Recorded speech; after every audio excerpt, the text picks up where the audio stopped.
नमस्कार. हसरी छबी. भाषांतर राजू विद्वांस. नुकतेच केजीत प्रवेश घेतलेली छोटुकली शाळा जवळ असल्यानं आणि रस्ताही सुरक्षित असल्यानं एकटीच रोज शाळेत ये जा करायची. एका सकाळी हवा थोडी ढगाळ होती आणि वाराही थोडा वाढला होता. ती नेहमीप्रमाणे शाळेत जायला निघाली. दुपारी शाळा सुटेपर्यंत वाऱ्यानं चांगलाच जोर धरला आणि गडगडाटासह विजाही चमकायला लागल्या. आई काळजीत पडली. एवढ्या विजांच्या वादळ वाऱ्यात छोटुकली एकटीच कशी काय येऊ शकेल?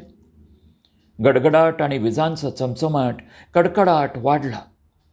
आईनं कार काढली आणि ती शाळेच्या दिशेनं जाऊ लागली.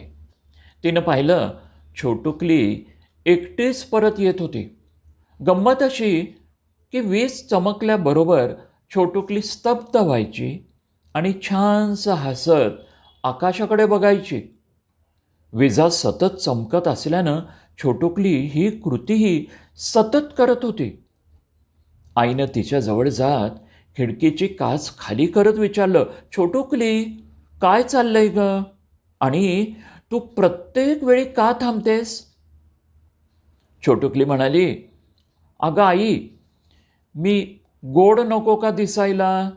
बाप्पा वरून फोटो काढतोय ना, म्हणून. धन्यवाद.